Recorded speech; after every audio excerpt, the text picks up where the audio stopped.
Is this it now? Oh, wait, Yeah. was that you telling me what to do? Oh, okay. No. No, I was doing it. Oh, okay. I didn't know if you were telling me what to say. No. Okay. Should we do all of that again? Welcome to Drum and Drummer, a podcast focused on drums, drumming and drummers. I'm George Pickering and that's Ben Winty, and we are both professional drummers in this business we call music. So stick around and join us as we pass the time whilst trying to stay in time. Now, that is no way to finish an evening. No disrespect to the lad. No. You know, him and his weird voice, but Yeah. that's not what you want finishing a night, is it? Welcome to Drum and Drummer. Welcome. George, straight how you doing? away. Yeah, straight in, good. boy. No Yeah. pause. How are you? I forgot I'm to ask good. you last time. So Yeah, I'm I straight know. in there. First off the bat, George, how are you? Are you well? Yeah, I'm good. Are Very you well within yourself? I think so. I went for a run this morning, so All that's right. always good. Yeah. What sort of distance? Only a 5K. But it's all. But well, this is it. It's all relative, isn't it? Do you know what I mean? Because before 5K would be torture, and now it's somewhere. It's not easy, but you know, you don't feel like you're dying anymore. I'm good. I had a long weekend. Let's talk about that. Saturday, Sunday, had function gigs. They were fine, but we got booed at the end of both of them. I'll quickly Okay. explain why we got booed. Please and then do. I'll get to Friday night. We had this gig on Saturday night, and you have to do a DJ set, which we talked about before, where you play your set as a band, and then you put on music from an iPad. You keep the lights on. Anyone's got a request, they tell you. You put it on, and at midnight we turned the music off on Saturday night, and people were like, "Oh no, I'll keep dancing." We're like, "Sorry, you know the venue's got a license, blah blah blah," and people started booing. People just started booing. So we're trying to pack down the speakers. We're just like, boo, boo. Yeah. It's happened to me before. You know, it was a great evening up until then. You know, nice food, gig was fun. My drumming felt loose. It was fun. Nice. And this is what. So there's some main reasons why we turn the music off. Yeah. One, usually there is a licensing law. A license that the venue has where music has to be off at a certain time. Sometimes it's 11. Fucking brilliant. Sometimes 11:30. Usually midnight. Yeah. The second main reason is we want to go home. Yeah. So we have a contracted finish time. That's our main reason. That's our main reason. Yeah. And at some point, the night has to end. And this is what annoys me, is when you turn that music off, we are the ones essentially going, your wedding is now over. Yeah, that's it. It is now over. And the thing that pisses me off the most is the venue people, they're shying away from this. Yeah. They are. At 11:30, they're going, music has to be off at midnight. It gets to midnight. And they are nowhere to be They seen. can hear the boos, yeah. And they just disappear. So whenever a venue, and this happens rarely, but it can happen, when at midnight they turn the house lights on, I have big respect for that. Yeah. Because there's nothing more that says your night is over than the cold light of day, of like lighting. Yeah. That says, you know, it's never nice when you go to a nightclub and you're there when they turn the lights on. No. You've got to duck out before then, haven't you? Really. Yeah. It's depressing. And so there's two ways you can indicate the night's over: the music off and the lights coming back on. And most of the time, they don't put the lights back on. They are nowhere to be seen. And we're the ones left there, just usually on a stage with a PA and one iPad on a little stand going, your night is over. Yeah. And other members of the band have snuck off as well. It ends up just being you against 10 drunk people going, and you "But I have to wanna be dance." so resilient and just ignore it. But one more song. Well, just one Your more. night's done, Just one mate. more. We've just played Wonderwall. The night's over. Yeah. Where'd you go from there? Exactly. You know. So we had that on Saturday night, and then Sunday night, last night, same thing happened pretty much. So it's 11:59, 12 p.m. curfew. A woman comes up to Lennon and says, "Oh, can you put Blame It On Me by George Ezra on?" First, You said it was Lennon Paradise says, earlier, but whatever. Did I? I can't Yeah. remember. Something by George Ezra. Now, that And- is no way to finish an evening. No disrespect to the lad. No. You know, him and his weird voice, but yeah, that's not what you want finishing a night, is it? No, it's not a banger. So first thing Lennon says is, "We've already played that." And she goes, "Yeah, but we want to hear it. We want to And hear he the original recorded version. Yeah, because yours was shit." And she was like, Lennon was like, "We've literally got 60 seconds." She was like, "We'll put it on for 60 seconds then." He's like, "No, but we'd have to Won't turn it even off make it before to the chorus. We'll make it to the chorus, exactly." And then we had to say no, and then it gets to midnight and we turn the speakers off, and she was angry. And basically she then started slagging us off in earshot of all the other of the bands with all of her mates. And then people just start just booing us. So fuck's sake, getting booed again. But it was like 2 nights where it's like the gig was brilliant. You know, both nights it was like people were up dancing the whole time. My drumming felt good. DJ set was fun, everyone was dancing, but then you end their day and that's it. They just can't cope. Yeah. But And also as well, a lot of it is like you've been drinking since 2 p.m. Yeah. Your night needs to end now. Yeah. Nothing good happens after this point. And what annoys me is that one more song won't change your day. No. You know, you're done. This turkey is done. Fuck off. Yeah. I usually say all of that over the mic after I've turned the playlist down. Right, my technique is you turn the music down and you have to just start moving get those speakers down. Yeah. Don't give them any moment's hesitation. Don't give them anything like that. It's like when someone says, "Oh, can I play your drum kit?" Or, "Oh, my little child wants to play the drum kit." You just got to say no straight away. As soon as there's like a look away or maybe look to another band member or a little hesitation, that's their path in. Yeah. You got to shut it down, boy. So you get that, you know, and as I said, it's very helpful when they turn the house lights on because that's another big indication. You just got to get those speakers down. And what we like to do is we just start clapping. We just start clapping when we fade that song down. It's amazing how many people join in. Yeah. They join in and go, "Oh, yeah, great." Yeah. Cheers. And also, one more thing before we get to the interview. It's amazing how quickly they also forget. They go from, "Boo, no, one more song. 30 seconds later, they forgot there was even a band there, you know, and they're wandering off. How are we getting back? Am I getting a taxi with you or am I sharing with her? You know, and it's just like, you were so annoyed. Or they think you're a taxi. Oh, mate, you're a taxi. That's happened. You got room for one more? No, I've barely got room for my drums, to be honest. Right, let's get to the guests, because otherwise we're going to shut up. Today we have Pat Garvey. Pat was your head of drums when you were at BIMM. Yep. And he is now your current drum teacher. You're back having lessons with him, as listeners may already know. We thought it would be good to get him on the show. Yeah, we have had a few people request it. So here it is. Here we go. Here's Pat Garvey.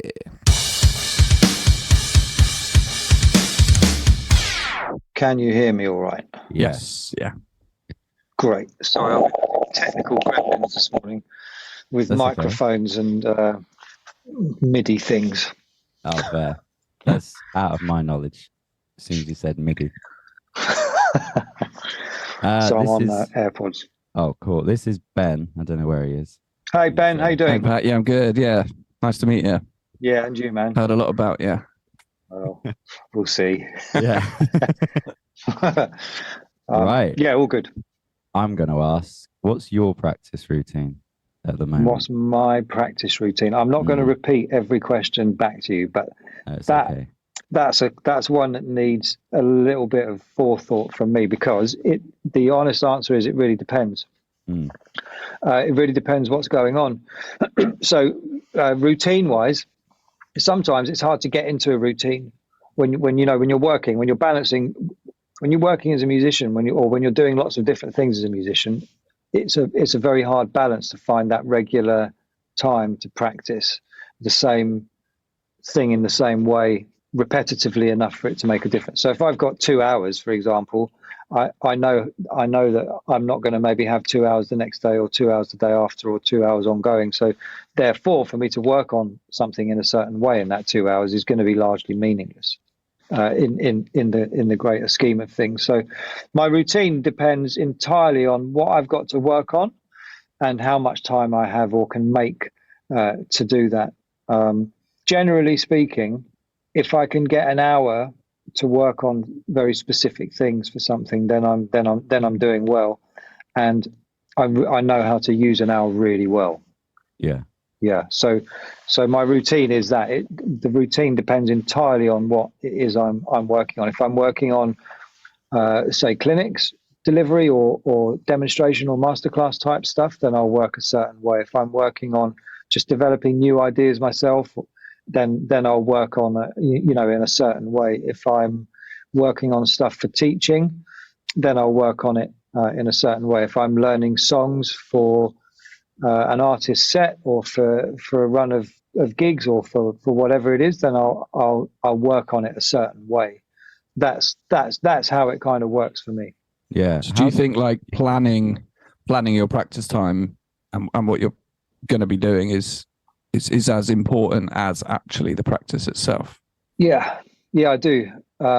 Because it's about, I think good practice is about intention, and it's about working in a deliberate manner. It's not about sitting down and just kind of hoping for the best, or anything else. I'm not saying it's not about sitting down and playing songs, because if you sit down and you play songs and you do that as a deliberate act, then you're maintaining your playing. You're maintaining what you need to do with other musicians, which is play songs. It's not work to a metronome, doing some kind of weird sticking. It's about deliberate practice. It's about doing things with intention. It's very much about planning. Yeah, part of planning, I think, is also to have a fallback. So, if you go into the practice room and you've got, that day you just happen to have woken up with like 2 left arms and 3 left feet, you can either kind of get up and go, right, this isn't working for me today, or you can have a fallback and go, okay, cool. Well, I'm not going to work on the stuff that I was going to work on today. Instead, I'm going to use the time to play drums, to maintain my skill set, to do the stuff that I need to do with other musicians. So planning is a really important part of practice, definitely.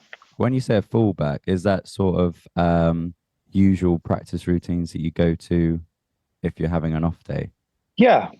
So it's if you're having an off day, or it's if, life happens, doesn't it? Things happen. You something can be going on in life and it's just occupying your headspace and you can't shake it, or you've forgotten your wallet and you can't pay for your parking, and you realize halfway through working on your thing that it's like, oh no, so all these things can throw us. So the fallback is just so that, well, I've got this time.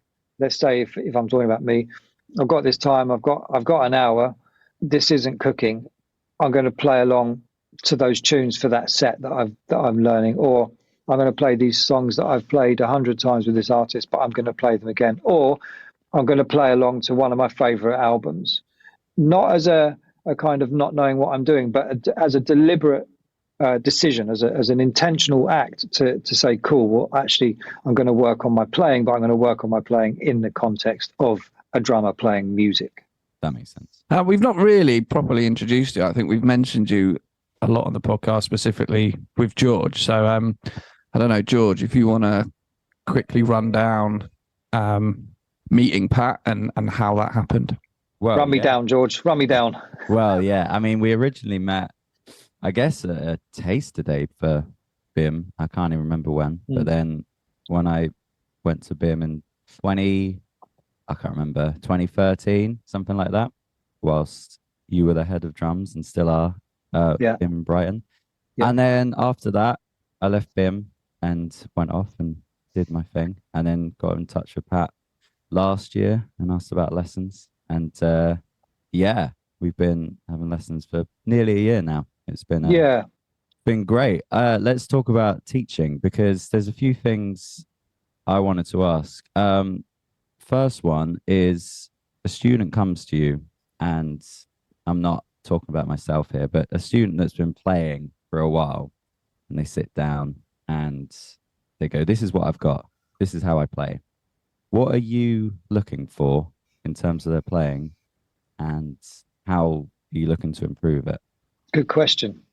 So what experience tells you, and knowing, about the learning process tells you that when you're watching somebody play, you're watching the sum of, at that very moment in time, you're watching the sum of everything that they've experienced or worked on the instrument up until that point, mechanically speaking. Not musically, because it's a horrible position to be in. I've been in it. You know, when I was first in the room with Bob Armstrong, he went, "Right, Pat, play me something." I was like, "Oh, oh no." And I wasn't a kid then. Play, yeah. Yeah. What? So you know, you take that side of things out of it. So you're really just looking for where you can help somebody improve, and also how accurate somebody's perception of what they need to do is, because you have to be careful working with people. You know, it's a delicate process. Teaching, especially one-to-one teaching, where you know, you're in that room and it's just the two of you, and you know, there's a big responsibility on your hands to get it right, and to make sure that you do the right things in the right way as part of the right process, whilst being able, it's not a one size fits all, you know, so whilst being able to read somebody's character, understand their learning styles, understand why they're where they're at with their playing, and crucially what they need to do versus what they want to do in order to achieve their goals. So that's what I'm looking for when somebody comes in to the room on a private basis, or within popular music education more, where you're working with groups of drummers or groups of musicians. It's the same rules apply. It's just instead of one person in a room, you might have 7, or you might have 10, or you might have 15. Well, that brings up a question of what are the differences between one-to-one teaching and teaching a group of students? So one-to-one, I'd say it seems like maybe a simple question, but it feels like, aside from the obvious that there's just more aside from the obvious of more people. Is there a different? It's just more of them. What's the matter with you? Next question. It's a really good question, because it's with one. I mean, the obvious. To state the obvious is that you can work with one person in that focused, disciplined environment in a very different way than you can with 15 or 12. You cannot do the same things with 15 people in a room that you can do with one person in a room. One of the, I suppose one of the things that I think a lot of people don't understand, that haven't done it before, when you're working with groups of people, you're not just working with a group of faces and heads. You're actually working. So you're conducting, if there's 15 people in that room, let's take a typical kind of popular education style setup, okay, or like a drum camp setup. Let's say like the Freddie G, the Freddie G Drum Academy, which has been going, I think it's like 24 years this year. But you know, you're working with up to 15 people in one room, and you're conducting 15 one-to-one lessons in that time. So working with 15 people in the space of 90 minutes is much, much more exhausting and challenging than working with one person, or at least the challenges are slightly different, because you have to be really careful. One person could be really struggling with something that the person next to them isn't. One person might have done 150 gigs before you meet them, and they might be sitting next to somebody that's never done a gig in their life, but they've done 3 years more practice than that person. So you can have these wildly different levels of ability, understanding, and experience. And within a group setting, it's part of your job is to bring all of that stuff together. So you're conducting these individual, if you like, one-to-one lessons, whilst trying to kind of stitch this group together to get them kind of working, get people working on the same page, or at least have the sense that they're working on the same page, whilst making sure everybody knows what they kind of have to do on an individual basis. And then I suppose the other complexities are, if you're dealing within popular music education, invariably you're dealing with some kind of course, some kind of formal course kind of format, whether that's a degree or a diploma or a master's or whatever it is. So there's another layer there as well that you don't necessarily get within one-to-one style teaching. So the differences are quite vast, but at the same time there are some real distinct parallels. George, I hope you don't mind me asking this. Go on. But Pat's here, and I feel like I'd kick myself. So George finished his degree at BIMM, and then there were some years since then you next met. Pat, what was your opinion of George's progression since BIMM and where he was currently at? And how did you feel about his playing? Cut this I'm going to do it. I've got to do it. Go to the toilet if you want, mate. It's fine. We'll just keep chatting.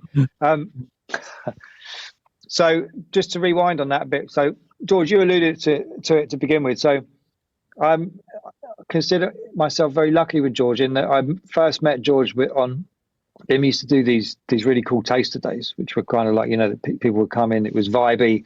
They'd hang with the in this case the drum department and head of drums, and we'd run through some stuff, and then we'd chat. All of this kind of stuff. It was loose, but it was focused, and it was good because it really gave you an idea of what somebody was about. And then George came onto the course, and then I was lucky enough to then be able to work with George. And there was a lot of there always are a lot of cool people, but because drummers are generally all right. Right, it's not like hanging out with a bunch of singers. It's much easier than that. So a lot of the cohort that George was with were really cool as well. And then right up until George threw me a curveball in his third year with his solo performance. George, do you want to tell people what that was about? Which one? The one where I dressed up? That one.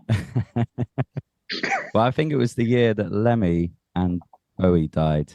And I came in to the the solo performance was you had to do a 20-minute piece. And I remember it was the vaguest brief ever. It was 20 minutes of, we were all saying, well, what is it? I don't know. Do what you want. 20 minutes on the drums. And I thought it'd be funny to dress up. So I think I started it with maybe a Bowie song and ended it with a Motorhead song, but with a bag of fancy dress, basically. And I can't remember who the person was who was doing sound in the room, but I turned up and he was like, what have you got in there? I was like, oh, just some wigs and a hat and some glasses. He was like, really? Like, you're aware this is your end of degree assessment? I said, yeah, let's see what happens. And I remember putting the wig on and just sort of looking at you, Pat, going, I hope he's not like, what the f- is this? But thankfully, it was. So they had to do a 20-minute recital, which is like a final kind of performance recital, and it's a high level assessment. And yeah, George decided to dress up for it as well as do his thing, which actually worked really well in the context of the concept, what he was presenting. Yeah. And then social media means, I was talking to somebody about this earlier. Social media means that you don't really feel like you're completely losing touch with people. So I suppose like 25, 30 years ago, if George and I had met in the same capacity then, and then he got in touch X amount of years later, you'd be like, what have you been doing? Yeah. What's going on kind of thing. You've been doing that, you've been doing cool. Then you'd find out more about them. But you can always kind of see what people are doing and stuff like that. So when George and I then came back into contact, it wasn't like I had no idea about what he'd been doing. And as with most people that are serious about what they do that I meet, whether that's in popular music education or privately or whatever it is, I was naturally impressed with what George had been doing, is the honest answer, and kind of how he'd pushed himself into the areas he'd gotten into, and just started to find his way. It takes so much time, for us to find our way and arrive at any kind of destination that we feel like is a destination in music. Oh, I'm here. Yeah. Where? Yeah, because that's not really what it's about. So the answer to the question is I was just impressed with what George had done. And how he'd kind of developed as a player and as a musician in the time from seeing him at that assessment, changing wigs and various things in the concept, and then arriving in this room for private lessons and having a chat. Yeah. Well, thank you very much for that. I didn't know if you'd remember me. My email, I said, I don't know if you remember me. I used to have lessons, and and you were like, yeah, of course I do. I don't forget. I don't forget students. No. Yeah, I'll Well, never forget a student. Well, in weeks. that was what I thought. I thought, the amount of students you've had, I was like, oh, I'll just be in the mix somewhere. But No, it's not. It's not like that. I suppose when you stack it up over a number of years, certainly within the popular music education format, you see, 10, 12, 13 years later, you've seen possibly thousands of students, but you're not seeing those thousands of students all at the same time. And you're not seeing those thousands of students in one lesson or two lessons or three lessons or five lessons for just 6 months. You're working with each of those cohorts for 3 years. So it's not like it's easy to just forget people, and I don't. The people you tend to kind of just forget are the people that you just didn't really see or weren't engaged, which is really such a small minority, and that's just because you don't see them, and that stands to reason. Yeah, that makes sense. I mean, I found it when I was in university, and the fact that the class seemed to dwindle almost to the point in third year, but then it was like a sort of solid group of, I can't remember, 20 drummers. I felt that were like, okay, we're all here to do this. But then even then, I remember, on one of our last lessons, if not the last lesson, you asked everyone what they're going to do now, and still half the class said, I've had fun, but there was a guy called Smithy who said he's going to go and be a train driver, and we were like, well, you'll probably make more money than anyone. So it's which is something we've talked about before. Just because you do a degree in something, it doesn't necessarily mean that you'll do it forever. Some people That's like right. you there were great, and then they were like, but it's not for me anymore. That's right. And there's a big difference between feeling and thinking you want to do something like this and actually doing it. It's part of that. I think part of that, certainly the age that a lot of people go into university, is a bit of an age of discovery, especially when you're talking creative people, because we're always thinking about something different to do or whatever else. So it's I think it's a really important.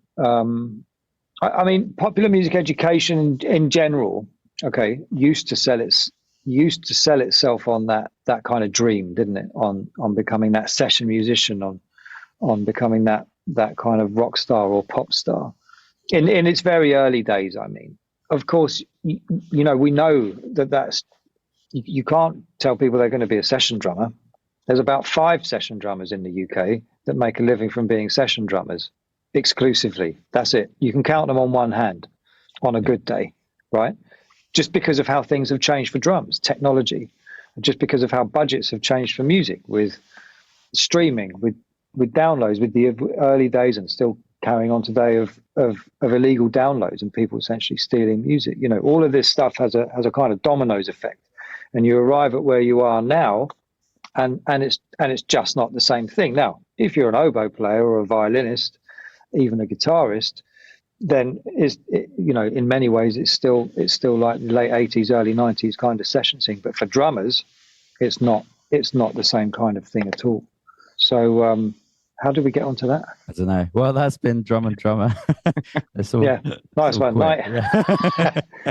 Oh, that's right. Degree. Sorry, we were talking. Sorry, one sec. We were talking about. We were just talking about that age, at that period of study. So, yes. If you're focused on doing a degree or a master's, or if you're focused on, a series or a certain amount of time doing private study, there's certain things you can't just do. You can't just, if you're enrolled in a course, you can't just go to Europe and busk for 2 years. You can't just kind of get immersed in certain things. So it's that thing where you finish doing the degree and then you go, well, now what? And that's one of the reasons that I would have been asking you all that question, because you have to think about that stuff. What's your plan now? How are you going to do this over the next 2 or 3 years? How are you going to kind of find your way? What have you done already that kind of counts towards these goals? It's really important. And it's really important to have a realistic perspective of how you earn money, in our case, as a drummer or as a musician in 2023, or in that case, 2016 or 2017. Understanding the landscape and understanding that there's very few drummers that only do one thing professional. There's very few that only do live work or only do session work. There's the vast majority have got what we now call portfolio careers.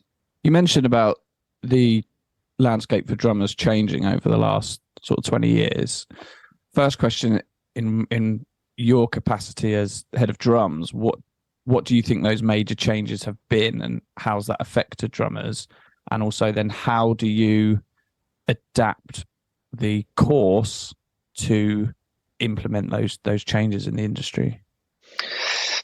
So the question of the course, first of all, is a bigger one, because it's there's all kinds of factors involved in adjusting courses, and the really good courses are the ones that are written by a very good combination of experienced working professionals who are also experienced and very good and very passionate, tried and tested educators, and people that are good at course design and things like that.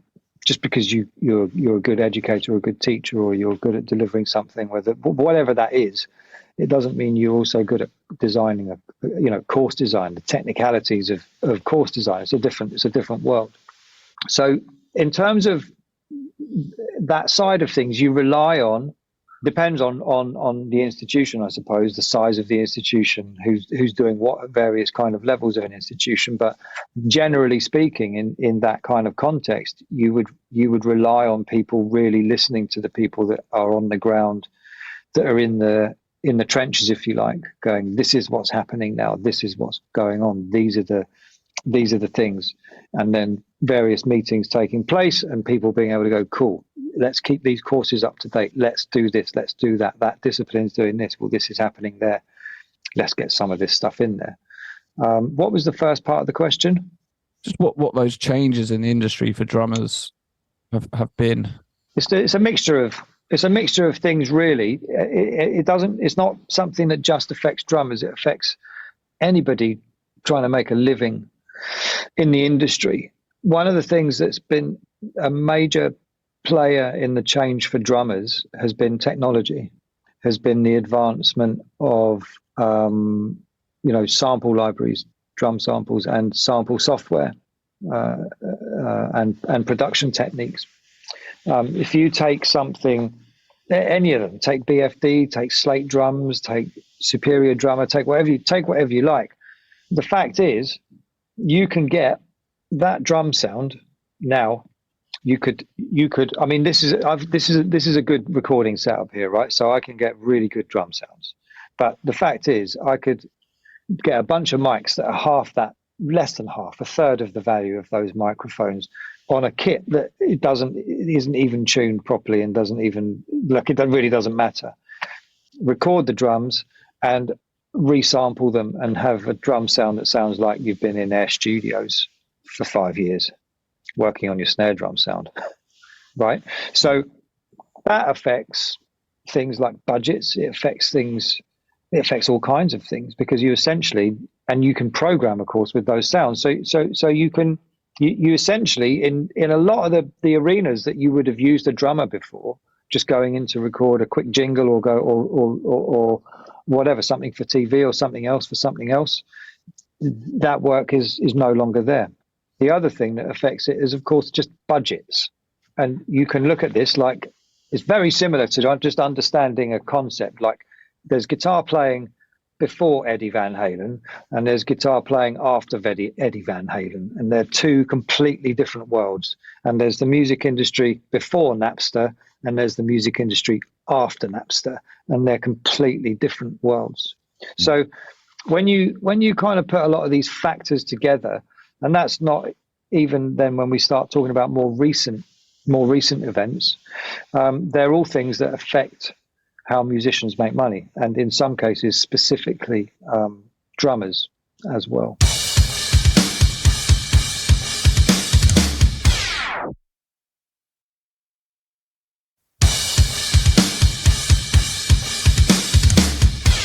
Let's move on to, you mentioned briefly about you improved your playing later on in life. That's the vaguest way to say it. I want to talk about Bob Armstrong, because other guests have spoken about him before. First of all, can you explain who Bob Armstrong was and who he was to you? Bob was a was a actual first call session drummer based in London. Had all sorts of gigs in his playing career, and did all kinds of things. Okay, so he was a very experienced, top level drummer, and he found his way into teaching. Loved teaching, and pretty much kind of shifted and changed careers in a time where it was not, there wasn't the kind of exposure that there is now with social media and all that kind of stuff. It was a different kind of thing, and had a method of teaching that, if you're more familiar with classical music teaching, how you learn an instrument in a classical music discipline, that's how Bob taught.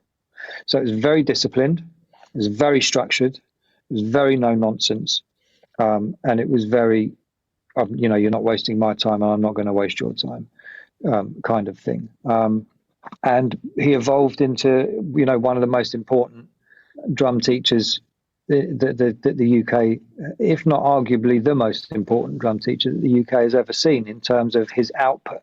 When you're looking at a teacher, one of the things you can always look at is, well, it depends on the level they teach at, but is their output. What are their students doing? It's not just about if they're professional drummers or not, but what are they doing?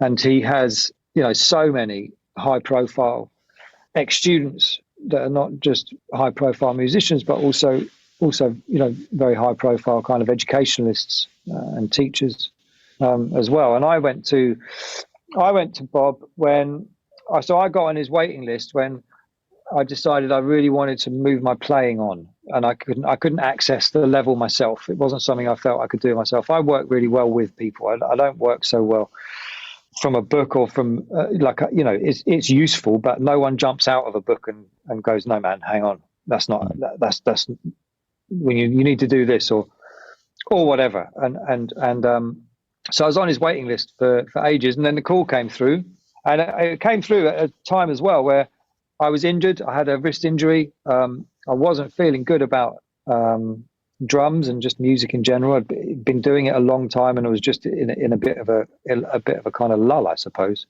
When was this? Sorry. Ooh, I can't remember. 2003, maybe. Okay. 2004. Yeah. Right. Maybe. I could be wrong on that. Yeah. And the place came through, and I just took the place, moved a load of stuff around, and we worked from there. I didn't even know if he liked me for about 2 years, to be honest with you. The best thing with Bob was if he didn't say anything, right? And loads of people will say that. And he used to say that. He'd be like, Pat, the best thing that can happen is that I just don't say anything to you for an hour. He was like, so don't worry if I don't. It's like, cool. And I got to understand what he meant by that, because it meant he was just happy with what you were doing. Obviously, he would talk to you, and you would move, and you would progress things on. But it was that sense, and it was that target-based kind of, learning. It was that kind of, if you haven't done your work, why haven't you done your work? What's going on? You'd be inspired to do it. And after a little while, I realised he did like me, and we became friends as well. In not even in the end, but kind of throughout. And he was very complimentary, and he was just a really great guy to work with. He asked me to leave a couple of times, not leave, but he was like, I don't know why, you're here, kind of thing. I was like, well, I do. So I'm staying, if you don't mind. Was that because he thought you didn't need the lesson, or because you'd not done your practice? No, it wasn't because I'd not done my practice, because I always did my practice. There was only once where I didn't do my practice, Bob. Only once in the whole time I was with him that I didn't do my practice. Otherwise, I always did my practice. No, it was just because he felt that I didn't need to be there. I didn't ask him what he meant. I just said, I do need to be here, and we kind of carried on. So that was what it was, and he became a friend and a mentor as well. I was able to get him down to BIMM at one point as well, which was quite something. But I really wanted to put him in front of anyone I could put him in front of that I thought was of value, and that also, it might kind of just help move things in and around and give more exposure to Bob and the great stuff he was doing. So it was nice to be able to do that and just kind of work with Bob in some other capacities as well. And at one point I was doing quite a lot of filming where Bob was based for a magazine called iDrum magazine in Romford as well. So I was, one way or another, I was spending a lot of time in Romford, which is where Bob was teaching from when I was with him. So it was up and down to Romford every 2 weeks, mostly on a Monday morning. I was going to say, at that time, were you educating people yourself, or and then how much of an influence was Bob in putting you onto becoming an educator if you weren't one already at the time? No, I wasn't when I first started. Or I suppose every now and again, someone would, you'd be playing and someone would come up and say, do you teach? And I'll be like, no, but, come down the studio and or give me a call when you're in town. And if I can help you with something, I will. Teaching was never my kind of, was never something I thought of as like a go-to to just make some money or to do whatever else. I was adamant about playing and just playing and playing and playing and playing and to whatever I could really kind of get my hands on within the arenas that I would enjoy playing in. So no, not so much. By the time I finished with Bob, by the time we finished the lessons, I had been invited to teach within kind of a popular music education format.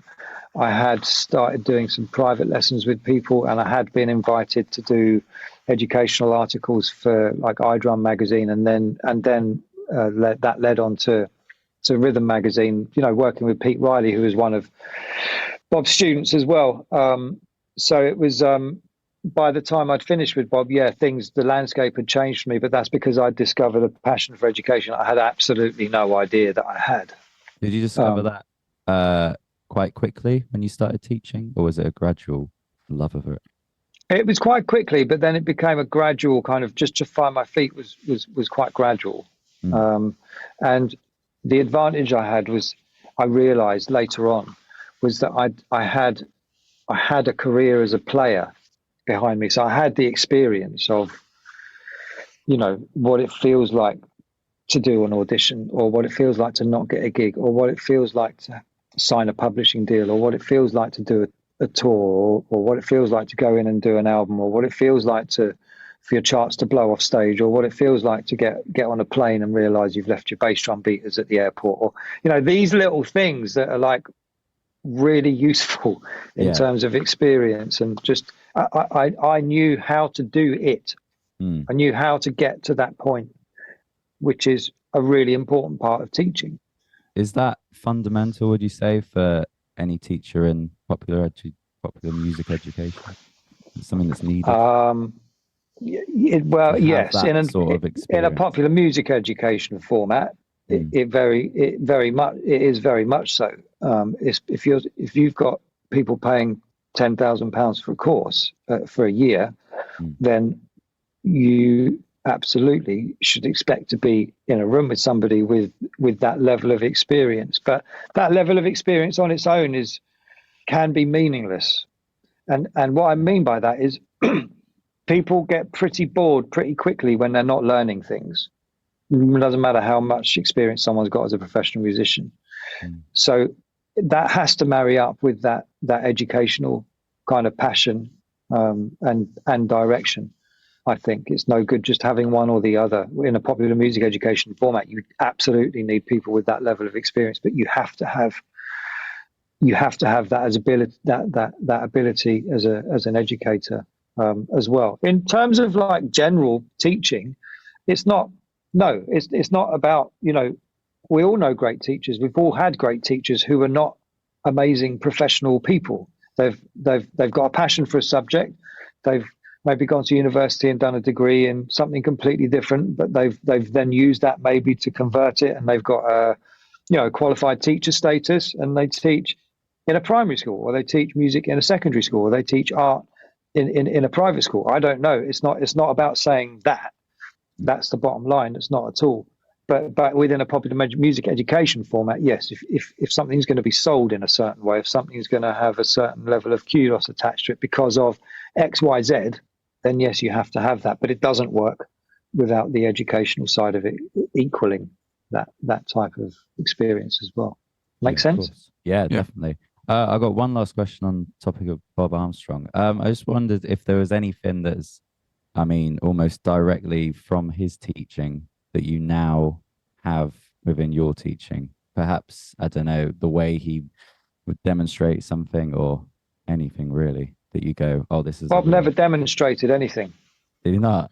No. In the whole time I was with Bob, I saw him play a snare drum twice. Yeah.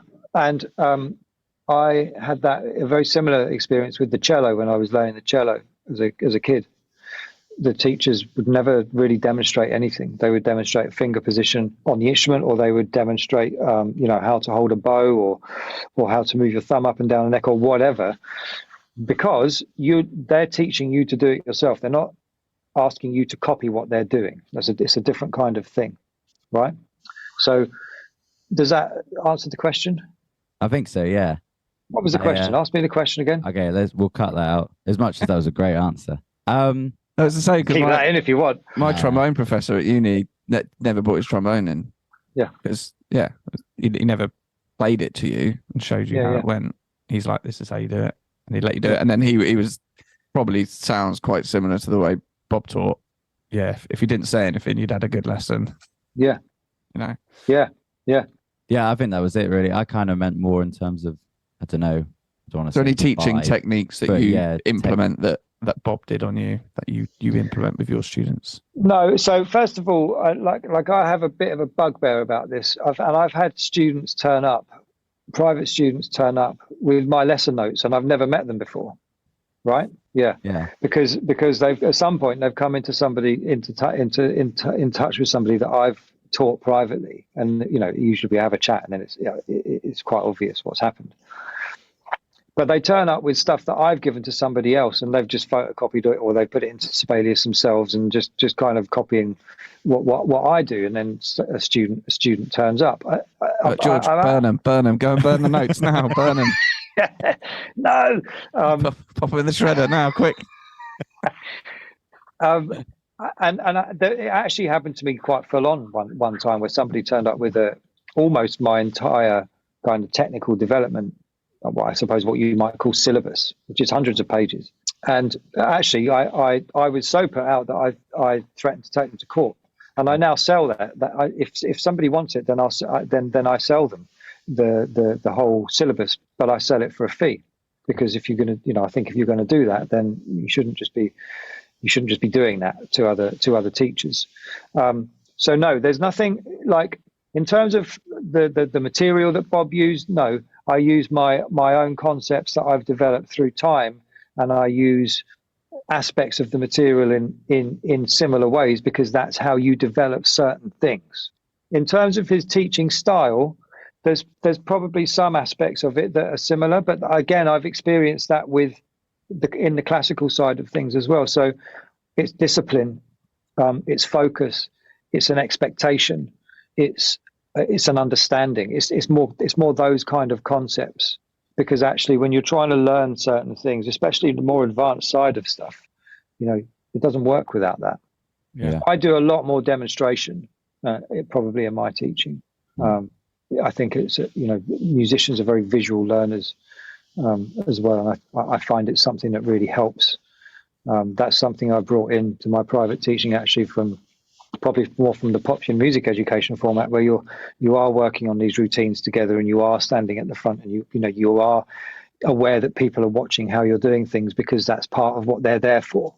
And I do bring that into my private teaching. So no, there are aspects of my experience with Bob, but there are aspects of my experience with my first proper drum teacher, and who's still a mentor as well, a guy called Steve Kellner, which was a real musical experience as well as a disciplined and focused ones. And then there are aspects of my learning instruments from being a kid and studying with these amazing soloists and cellists and that whole kind of experience.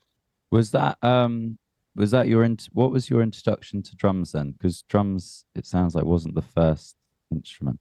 No, it wasn't. It was cello was my first instrument, but both my parents were classical musicians, very successful classical musicians. So we were always around music. And my uncle was in a very successful rock band in the 70s as well. And that was my introduction to drums, was really his rock band, because there was just loads of drum fills in it. So and it was the only rock music I was allowed to listen to as well. So that was the kind of introduction to drums. And then really I found the drums when I used to do these youth orchestra away dates. So when I was, I don't know how old I was, 11, 12, maybe, go away with the youth orchestra. And in the youth orchestra, there was a percussion section, and there was always a drum kit there, timpani, there was other tuned percussion, there was snare drums. And after a couple of days, I was like, there's no one in, I'm going to go and try that drum kit. And I just tried the drum kit, and I sat down and I found I could play it. I could just play a bass. I didn't have a clue what I was doing. So that was kind of how I found my way into it. And then I think I asked for a drum kit, and I thought I might get a snare drum. I just played on fire grates and chairs. I was just driving people nuts, absolutely insane, with just chopsticks and fire grates and just like anything. And then lo and behold, there was a drum kit there on the proviso that I had lessons.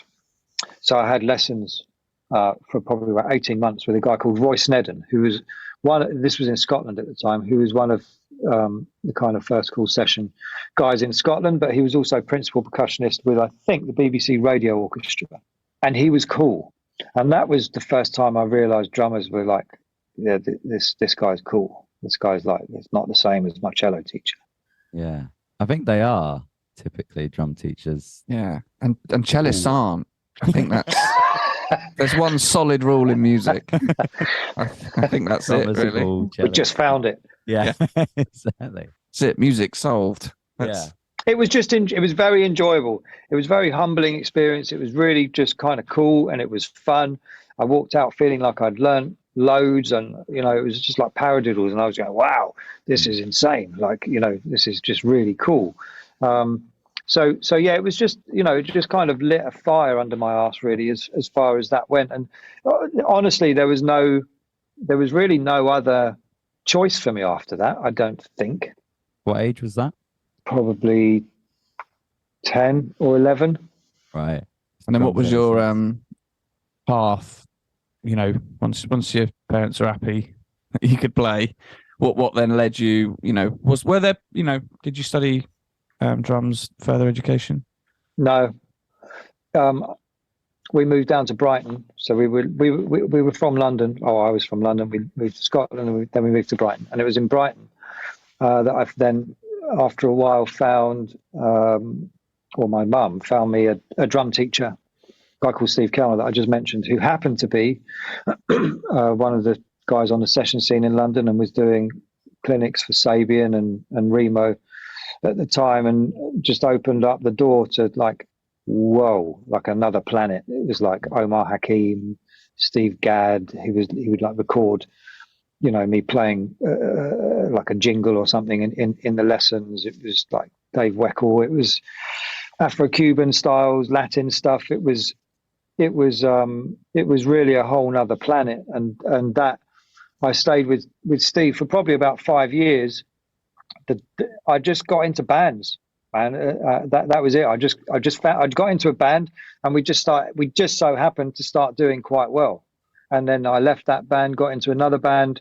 We started to do kind of quite well. I started getting just asked to fill in for people and to kind of do things. I was I had a publishing deal when I was like 17 with this band, and the manager was setting us up as company directors as soon as we were 18, and all this kind of stuff. It was just a different thing, really. And then things worked out with like another band and another publishing deal, and just kind of meeting people and doing stuff and networking and filling in for people and doing. I was doing like a few sessions at the back end of the session scene, advert music, jingles, just stuff, bits and bobs, working with like artists on development deals on major labels, just going into the studio, either recutting drums or putting drum ideas down for producers, just stuff like that. It was never necessarily what I was really wanting to kind of do. And then, it took me 2 or 3 goes to become pro, to get it to the point where, cool, 18 months and I'm still doing this. So, it's cool. And the last time that happened was, I think, around 2000-ish, maybe. I'm not sure. And it's just been kind of carry on from there. So that was my journey. And then I just found my way into the educational side of things. I've got one last thing about popular music education in terms, what would be your advice for people who are looking to go and study drums in that sort of capacity? Is there anything you see students coming in the new intake, and is there anything that you think would help someone if maybe someone's listening and thinking about going and doing that? Any advice for them? Yeah, I think to speak to as many people as you can at whatever university or institution it is that you're thinking of going to. Speak to the faculty, and also, to my knowledge, there's not a single university or institution or college or however you want to frame it, that offers something that is just a drum course. So you're not going to be going somewhere and just studying drums. You're going to be studying all sorts of things, and you're going to be dealing with academic work, and you're going to be doing all of that kind of stuff as well. If you're going to be doing a degree, of course you're going to be, doing a lot of that type of work. It's not, being a drummer is not just about playing drums anymore. And I would also just say, well, it never really has been. There's people skills, there's other skills you need. There's knowledge, there's things you have to be able to do other than play drums. And I think the other thing is just to weigh up what it is you want. Is that what you want? They're great networking opportunities. You will meet loads and loads of people. You will be doing all kinds of things. You will probably go to a new town or new city. But what is it that you actually want? Is it that if you're going to go and study guitar, if you want to study guitar, go and study guitar. Whether you have to do that at a university or a college is an entirely different kind of conversation. So what I would say is speak to the faculty, wherever that is. Speak to, if there's a head of department, or principal lecturer, or whatever, however that place is set up. Speak to course leaders. Speak to people that are knowledgeable about the course that you are doing. I think that's really important. That's the biggest thing, because that's where you'll get the most realistic representation of what it is you're actually going to be doing.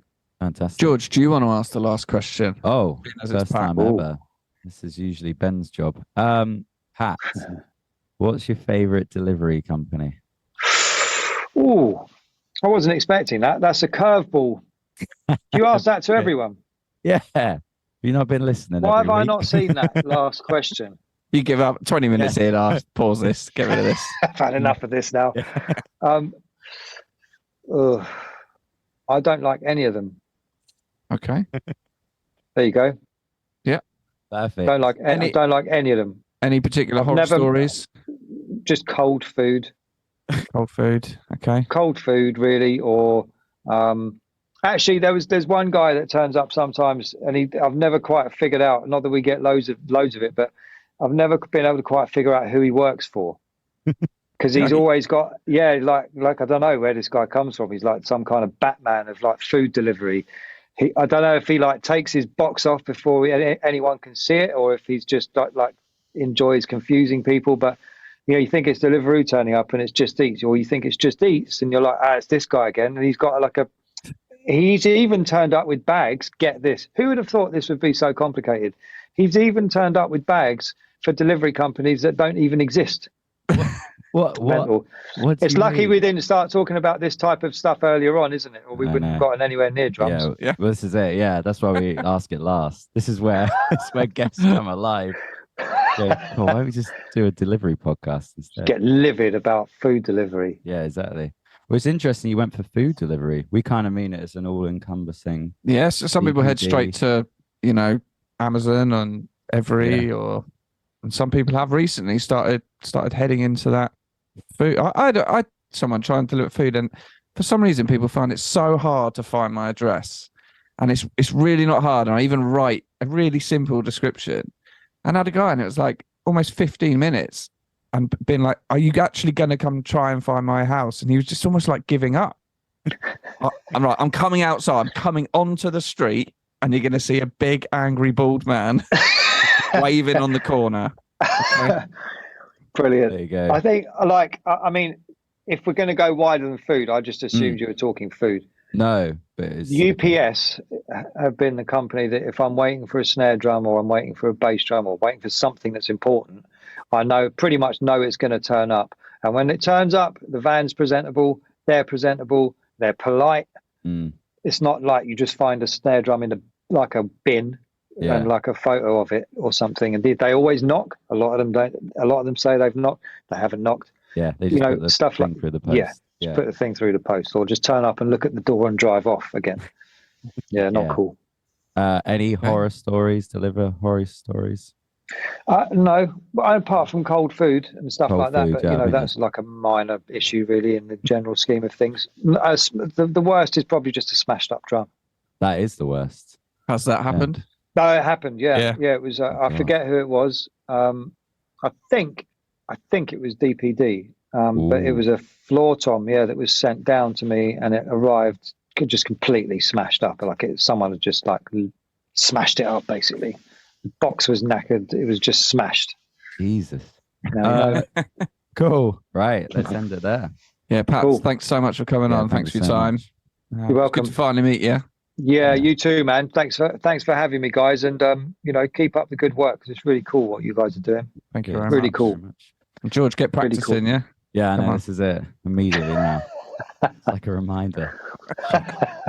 PTSD. Yeah. Nice one. Wicked. Right. Cool, Cheers, guys. Pat. See you later on. Nice Thanks, one. mate. Take Bye. care. Bye, mate. Bye-bye. There we go. There we go. That was our interview with Pat Garvey. Yeah, how did you feel? Yeah, good. Thanks for dropping me in it, asking him his opinions on me. Yeah, I wanted him to go dig harder there in you. Yeah. And just Slag go me like, off more. yeah, he graduated 6 years later, he's still shit. So look who's come crawling back. Yeah. That's good, because I've never met Pat. Obviously, heard a lot about him. Yeah, So it was good to finally meet him, and yeah. definitely. Right. Go on. Well, you mentioned at the start of the episode you had a busy weekend. You've ticked off 2 of the nights, but there was another night, Friday night. What Friday were you night. doing, boy? I went to see Arctic Monkeys at Emirates. They're finally doing stadiums. Is it And, the Emirates, or you said at Emirates? at Emirates? I think maybe it's because Arctic Monkeys. Sometimes people say the Arctic Monkeys, but it's just Arctic Monkeys. So maybe I went to see Arctic Monkeys at Emirates. I'm just taking off all of the the's. Why say more when? Why say more word when less word do trick? Yeah. Yeah, it was great, but I finally broke my rule. Not even a rule. Did you ask to play the drums? No, not that. I sat down at an Arctic Monkeys gig. Never ever sat down. Always been up and bouncing. Yeah. We went to see the He's nearly Hive. 30 now, isn't it? Well, this is it. And the Hives were supporting. And we weren't even close to the stage. We were about on the halfway line of the Arsenal football ground. And see, I know about football. And it was just packed. And it was like, this is for the Hives. This isn't even, Arctic Monkeys. And I was there with my brother and Elfie. And we were going, should we sit down? Because it was standing or like unreserved bottom level seating. And we went to the seats. And we're like, oh my God, this is so much better. Why haven't I sat down? You can actually Sitting see. down is great. You can watch. But brilliant set. Because I think in recent years, they've sort of just played whatever their new album is. But I think they But finally the learned. last ones have been shit. Yeah, So they finally- went, let's play some good songs. Yeah, so it was 90 minutes of all bangers. I mean, there was Mardy Bum, Fluorescent Adolescent. They obviously played Dance Floor and Do I Want to Know and Are You Mine? But there was some, some oldies, and it was great. Every song I was, oh my God, they're doing this one. So Bopping away yeah. in your seat. It must. No, I stood up, but I was beside a seat in case I wanted to sit down. As you said, I'm nearly 30. What happened when they finished playing?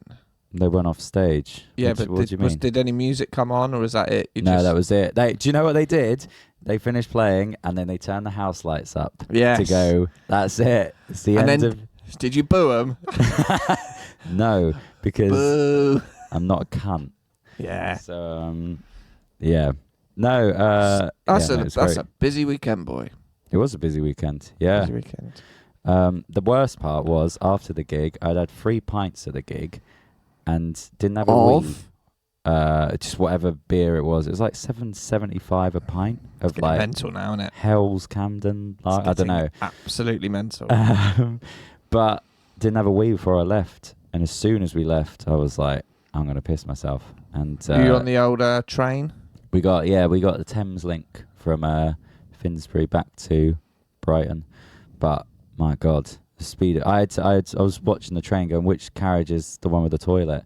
I got on one. It was out of order. I was like, oh my God, no. I had to run down the train. And I got in quick before there was a queue. And I left, and then got out. It's like 5 lads going, fucking hell, hurry up, So everyone made the same mistake. But thanks for listening, everyone.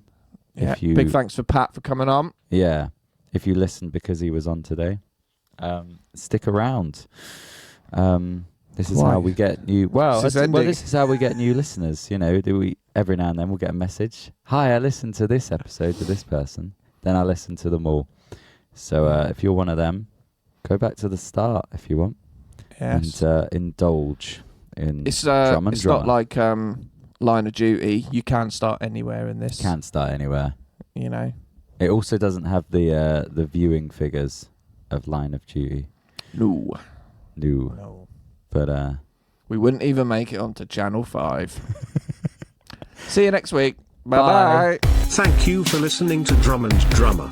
You can find us on Instagram at Drum and Drummer Podcast. And you can send us an email to drumanddrummerpod@gmail.com. Remember, just pick up the sticks and twat it.